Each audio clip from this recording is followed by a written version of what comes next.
সবাইকে স্বাগতম। আজকের ভিডিওতে আমি একটি অত্যন্ত গুরুত্বপূর্ণ বিষয় নিয়ে কথা বলবো, আর সেটি হলো ক্যান্সারের চিকিৎসা। ক্যান্সারের চিকিৎসার ক্ষেত্রে মূলত যে বিষয়গুলো খেয়াল করা উচিত তা হলো রিপোর্ট এবং ফলাফল। নিশ্চয়ই আপনার মনে প্রশ্ন আসে, এমন কোনো হাসপাতাল আছে কি যেখানে নিখুঁত রিপোর্ট ও প্রমাণিত ফলাফল দুই পাওয়া যায়? আমি আজ সেই সংশয় দূর করতে এসেছি। সেই স্থানটি হলো পুনর্জন আয়ুর্বেদ হাসপাতাল।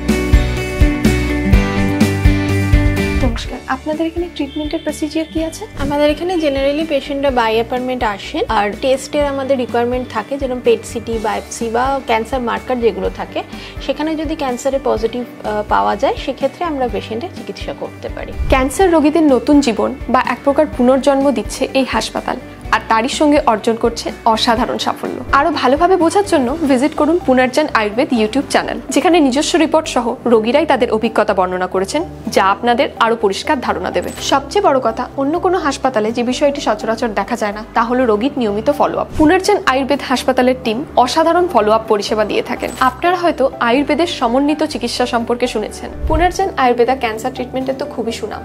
এর পিছনে রহস্যটা কি? আমরা যেটা পুনর্জন আয়ুর্বেদ হসপিটালে করে থাকি সেটা হচ্ছে ইমিউনো মডুলেশন থেরাপি থ্রু রসায়ন চিকিৎসা।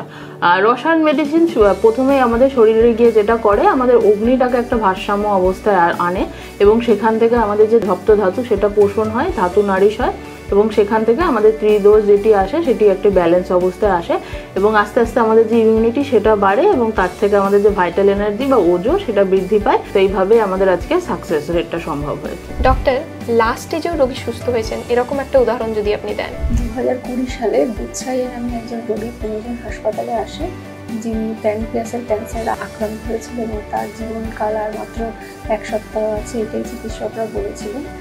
তিনি পুনর্জনের চিকিৎসা করিয়ে বিগত 5 বছর ধরে সুস্থ জীবনযাপন করছেন। অনেক রোগী জানিয়েছেন অন্যান্য চিকিৎসার পাশাপাশি আয়ুর্বেদের চিকিৎসা তাদের জন্য অত্যন্ত সহায়ক হিসেবে কাজ করেছে। পুনর্জনে আসার আগে আপনার বাবার কি কি অসুবিধা হতো, আর এখানে এসে আপনি কি কি ইমপ্রুভমেন্ট পেয়েছেন? পুনর্জনে আসার আগে আমার বাবা যেমন কিছু খেতে পারতেন না বা সারাদিন একটা টায়ার্ড ফিল করতেন। তো পুনর্জনের ওষুধ খাওয়ার পরে বাবার যে পরপর ধীরে ধীরে ডিক্রিজ হচ্ছিল তার সমস্যাগুলো, সেই জায়গাতে অন্তত ডিক্রিজের এটা কমেছে, যে অতটা পরিমাণ ডিক্রিজ হয়নি। আর আগে যেমন খিদেটাই ছিল না, এখন খিদেটা হচ্ছে বলছে এবং খাওয়ার চেষ্টা করছে। তাই আমি আপনাদের উৎসাহ দিচ্ছি যে এই ভিডিওগুলো দেখুন, যেখানে রিপোর্ট দ্বারা প্রমাণিত ফলাফল দেখানো হয়েছে। তাই বন্ধুরা, আপনার পরিচিত কারোর যদি ক্যান্সার থাকে তাকে অবশ্যই পুনর্জন আয়ুর্বেদ হাসপাতালের কথা জানান, ওদের এই হাসপাতালে নিয়ে যাওয়ার পরামর্শ দিন। হাসপাতালের ঠিকানা ও ফোন নাম্বার নিচে ডেসক্রিপশনে দেওয়া আছে। দয়া করে এই তথ্য শেয়ার করুন যতক্ষণ না পর্যন্ত সেই সব মানুষের কাছে পৌঁছায় যাদের সত্যিই এই তথ্যের প্রয়োজন।